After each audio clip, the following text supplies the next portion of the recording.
আসসালামু আলাইকুম প্রিয় বন্ধুরা, আজ আপনাদেরকে আরেকটা সহজ এবং মজার রেসিপি দেখাবো। সেটা হলো বাফেলো উইংস। এটা এত সহজ যে বাসায় আপনি খুব অল্প সময়ের মধ্যে করে নিতে হবে। এই জন্য আমার লাগবে উইংস। আমি এখানে 3 পিস উইংস নিয়েছি। এটাকে ভালো করে পরিষ্কার করে নিব।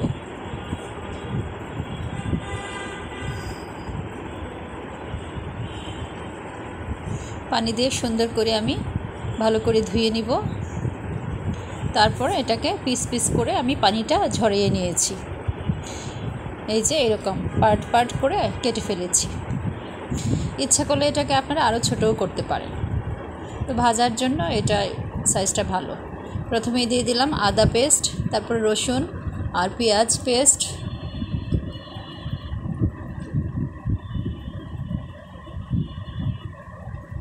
তারপরে দিয়ে দিলাম গরম মশলা, তারপর দিলাম জিরা গুঁড়া, মরিচ গুঁড়া,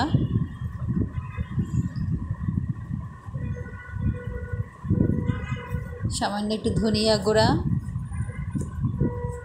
অল্প একটু হলুদের গুঁড়া দিয়ে দিয়েছি। এখন দিয়ে দিব পরিমাণ মতো সয়া সস, 2 টেবিল চামচের মতো সয়া সস দিয়েছি। দিয়ে দিব সামান্য পরিমাণ বা স্বাদ মতো লবণ। এখন এটাকে ভালো করে মাখিয়ে নিব যাতে মশলাটা চিকেনের গায়ে ভালো করে লেগে যায়।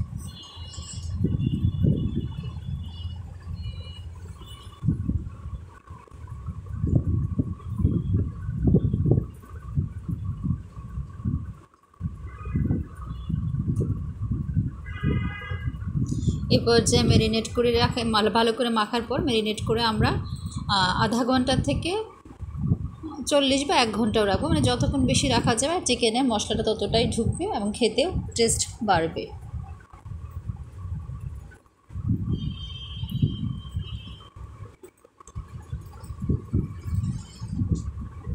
ভালো করে মেখে আমি রেস্টে রেখে দিয়েছি 40 মিনিটের মতো।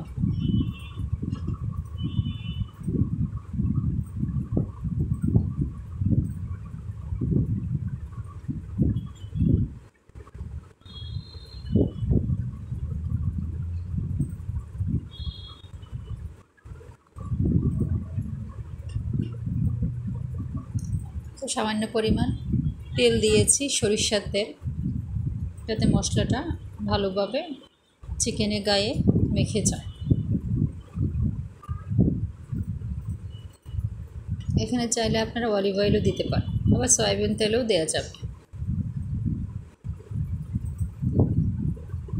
যে রেস্টে রাখার পরে এরকম একদম পুরা গায়ে চিকেনের মশলাটা মেখে গেছে। এই পর্যায়ে আমি একটা বাটিতে নিয়ে দেব অল্প কিছু চালের গুঁড়া আর নিয়ে নিব কর্নফ্লাওয়ার, সামান্য একটু লবণ দিয়েছি। এখানে আমি 1 টেবিল চামচ করে চালের গুঁড়া, 1 টেবিল চামচ করে কর্নফ্লাওয়ার নিয়েছি, কারণ আমার চিকেন আমি বেশি না 2 পিস মাত্র ভাজবো, এই জন্য। দিয়ে দিয়েছি স্বাদ মতো লবণ।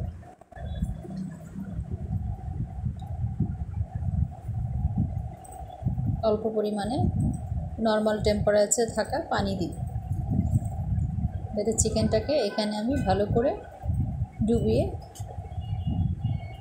ভাজতে পারি তেলে।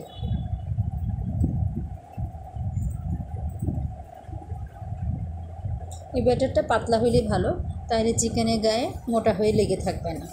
আর ঘন হইলে চিকেনের গায়ে মোটা হয়ে লেগে থাকবে, পরে দেখা যাচ্ছে চিকেনের উপর থেকে উঠে উঠে আসবে। আর এখন যেভাবে পাতলা হচ্ছে সেভাবে উঠবে না। এই পর্যায়ে কড়াই আমি তেল দিয়ে দিব।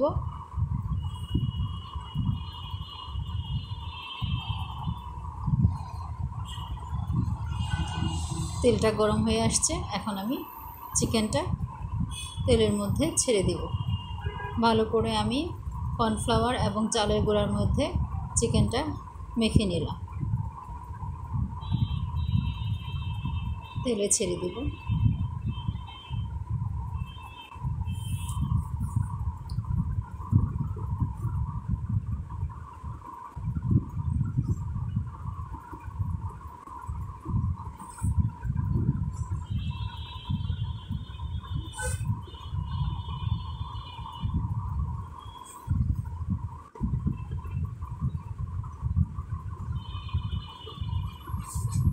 এক পাশটা ভালো করে ভাজার পর আমি অপর পাশটা উল্টায় দিব।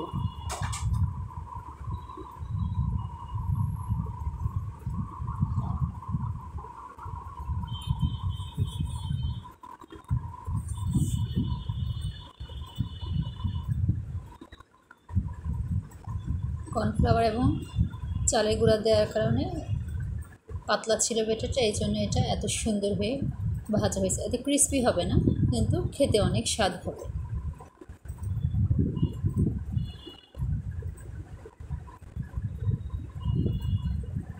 আর চেষ্টা করবো এটা আমরা ব্রয়লার মুরগি দিয়ে করা, কারণ ব্রয়লার মুরগিটা নরম হয়, অল্প তেলে অল্প সময়ের মধ্যেই আমরা ভেজে নিতে পারি এবং সেটা কুকড হয়।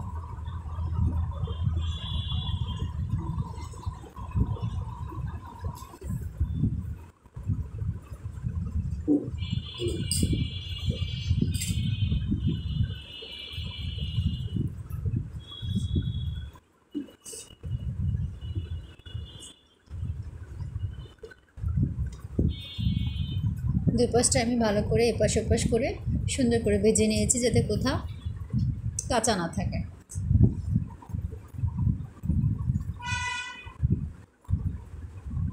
কালারটা দেখছেন কি সুন্দর গোল্ডেন কালার আসছে। আর আগুনটা হতে হবে মিডিয়ামে, বেশি হাই দিলে তখন দেখা যায় যে উপরে কালার হয়ে যাবে পুড়ে পোড়া, কিন্তু ভিতরটা সিদ্ধ হবে না।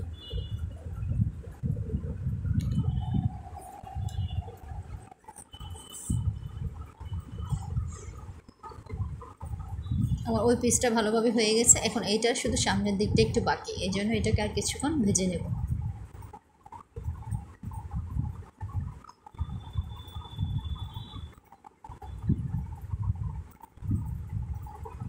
আমার ভাজা প্রায় শেষ,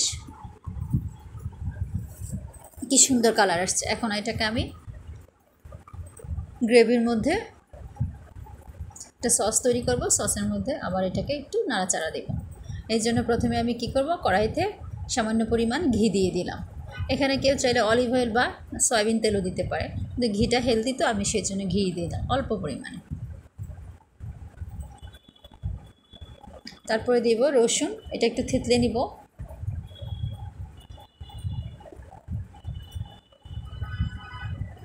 রসুনটাকে একটু নাড়াচাড়া দিব, সামান্য একটু কালার আসার সাথে সাথে আমরা এতে সয়া সস দিয়ে দেব। ভালো করে নাড়ে চেড়ে এই যে রসুনটা মোটামুটি একটু গোল্ডেন গোল্ডেন ভাব চলে আসছে, এই পর্যায়ে আমি দিয়ে দেব 2 টেবিল চামচের মতো সয়া সস।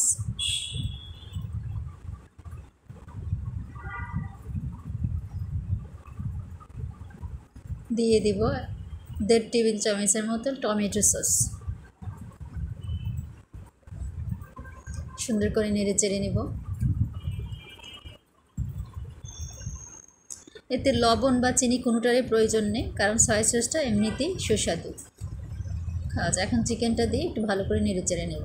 চিকেন যেহেতু আমাদের রান্না করা আছে, সুতরাং এটাকে বেশি আর জাল দিতে হবে না। একটু নাড়াচাড়া হয়ে গা মাখা মাখা হয়ে গেলে আমরা বন্ধ করে দেব। যে আমি চুলাটা বন্ধ করে দিয়েছি।